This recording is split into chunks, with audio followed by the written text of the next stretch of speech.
Hey guys, it's me Jake from JakeMan21642, and I'm here today to bring you a video of my rental car.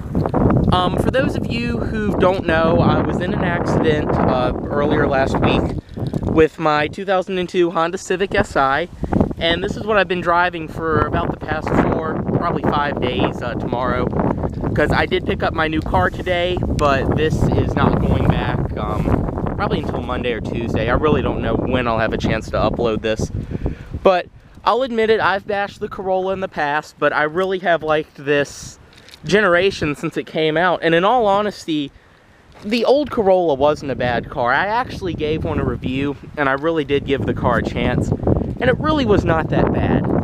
And I'm just going to apologize now for the wind noise. The wind is absolutely fierce today. But I did bring home my new car today, and there will be videos of that. Along with, I did not get a video of the Civic. The insurance company has it. It was a total loss. I'll probably do another video explaining all of that.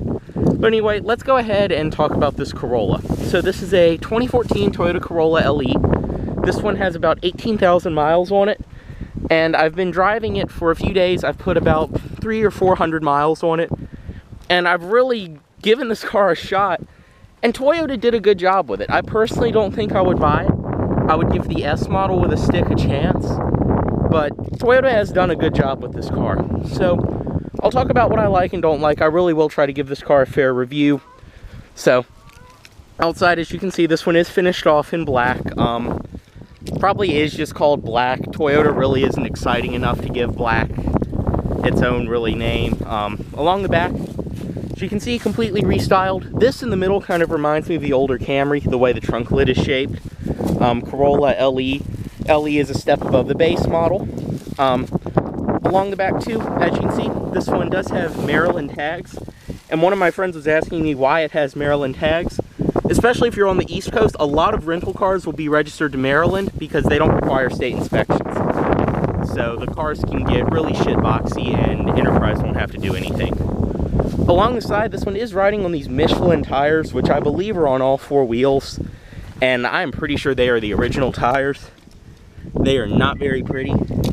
As you can see, they are P205 55R16s, and these are pretty bad tires. They are very, very, very noisy at low speeds. This one is missing the valve cap. As you can see, the hubcaps haven't rusted yet, or the wheel behind the hubcaps hasn't rusted yet. That's a good thing.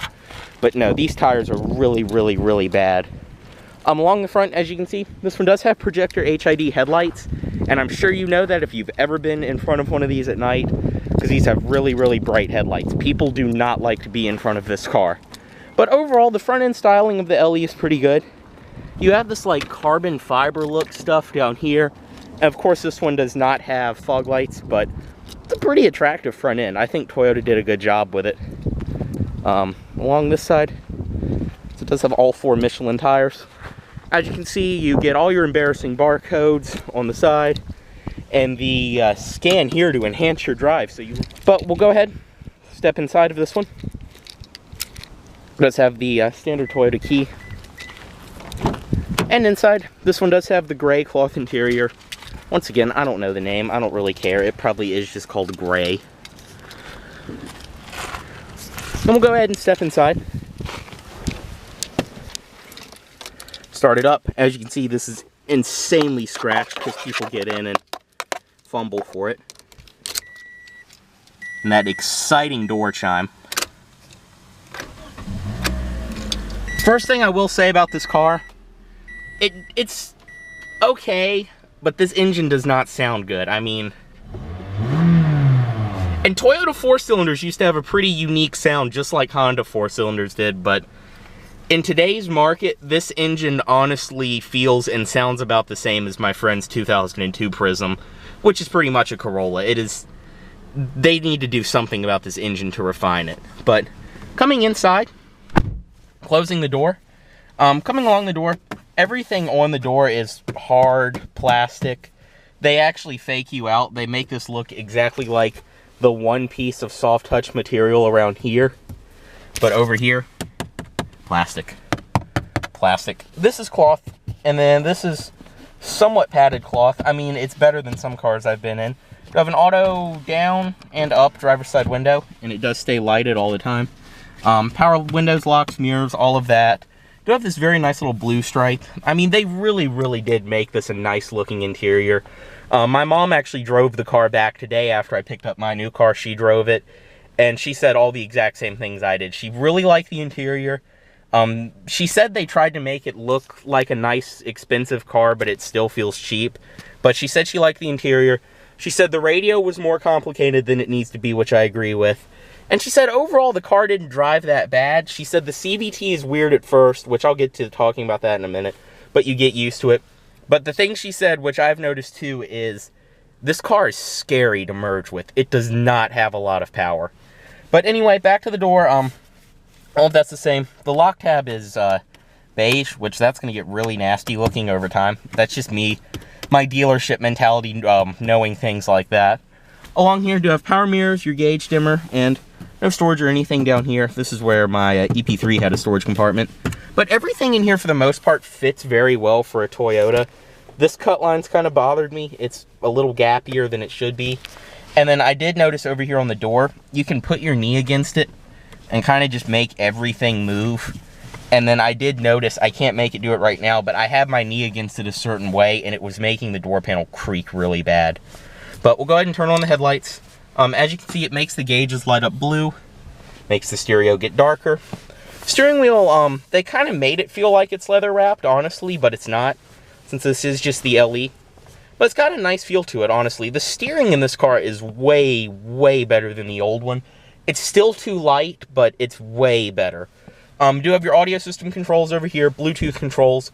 Here's where something would be if you got a nicer one. Display, cruise control down here. The Toyota paddle, which they've literally been using since like the early 90s. Up here, do have the gauges. They look nice. Get used to seeing that up here and this around here. One thing I will say though, when you get this car up to speed, it is really easy to speed in because it revs really low when you're not on it and you don't realize you're still accelerating. It's weird. I've never lived with a CVT before. As you can see, gas gauge over here. I really feel like there should have been something around here. It's just kind of empty looking. But I'm really not trying to criticize this car too much. Along the dash, everything is soft padded leather. And it is soft padded leather all the way up to the windshield.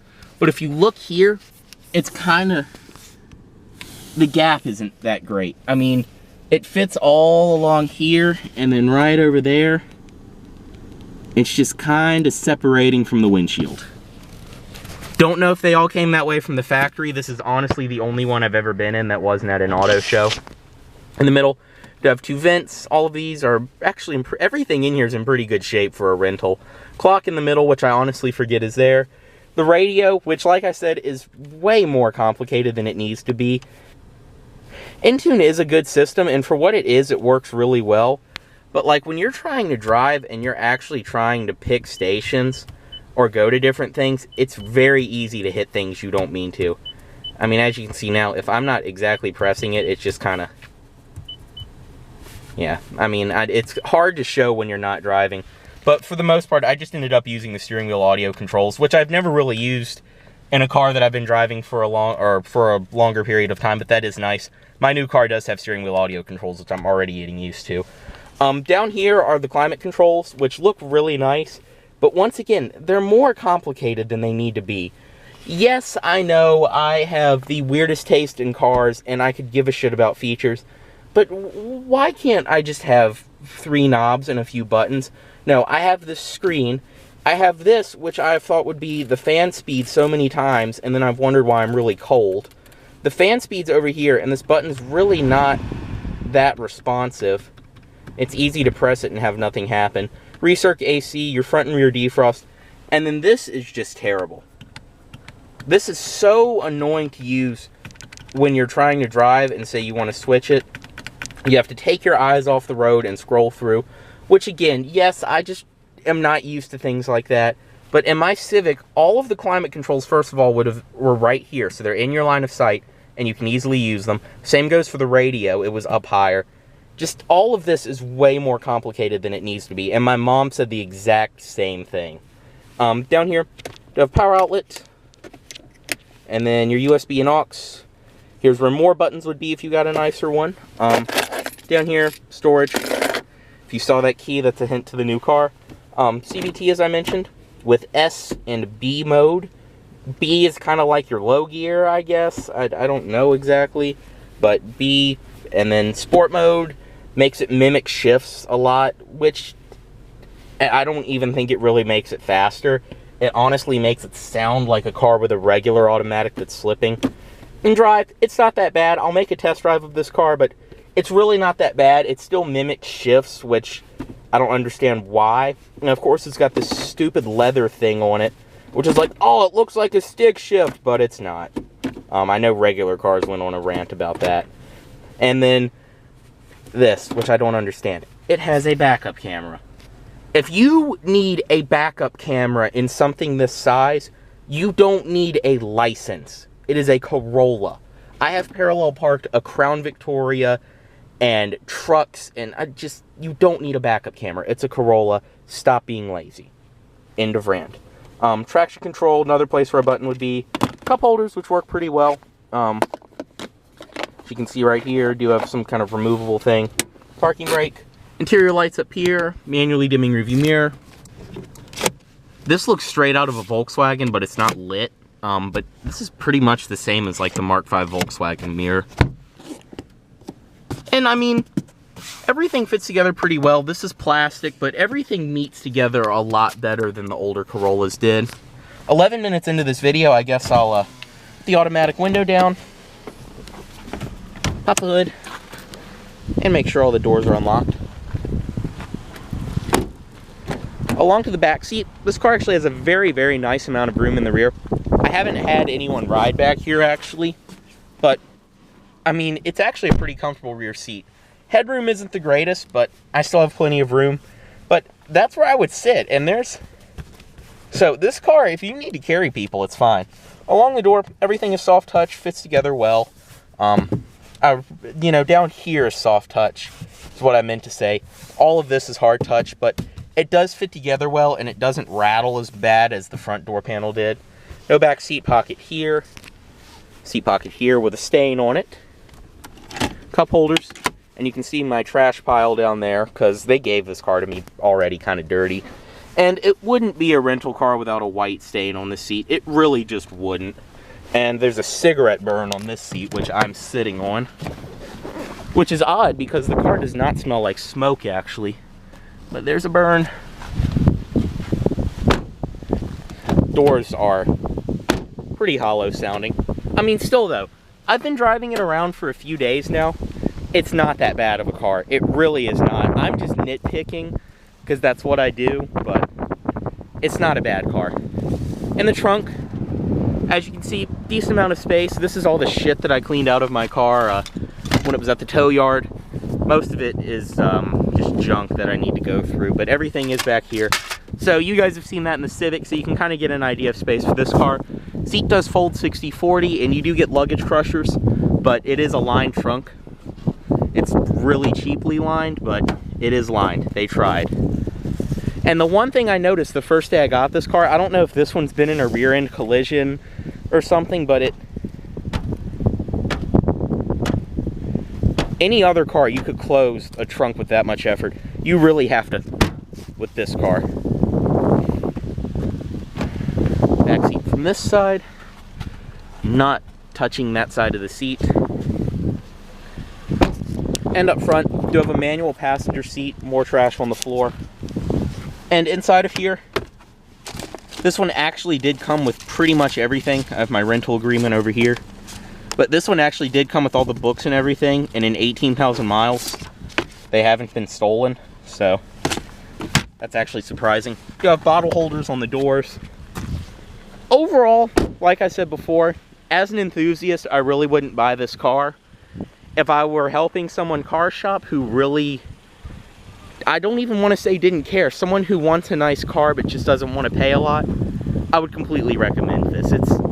It's a good car for just, especially around the city. And even on the highway, it rides like my old Accord did on the highway. Under the hood, it does have the 1.8 liter dual VVTi 4-cylinder. Not much has changed about this engine.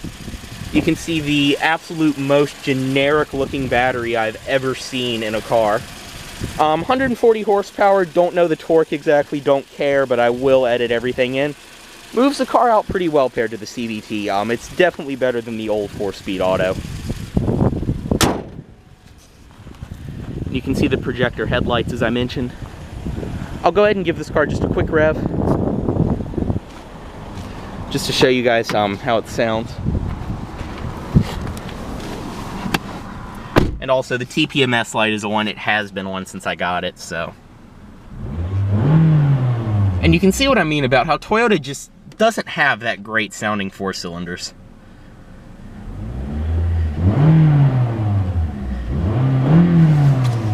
And you wouldn't expect it, but for as nice as this interior is for a Corolla, lots of engine noise gets in here. You will hear it.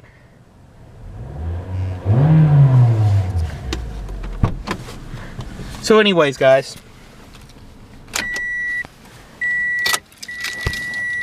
this has been a full tour of the Corolla. As always, please subscribe for more. Any questions, comments, anything like that, drop them down below. As I said, despite my nitpicking in this video, it really is a good car. I would recommend it for some people. I would definitely give a Jetta, possibly even the Kia Forte, a Honda Civic. It's probably just going to be about as dull as this car, the modern day Civic. But Focus, Jetta, other cars in the class, I would definitely give them a look. Because this is a very, very competitive class, and you can get very, very good deals on these cars. As always, guys, thanks for watching, and subscribe for more.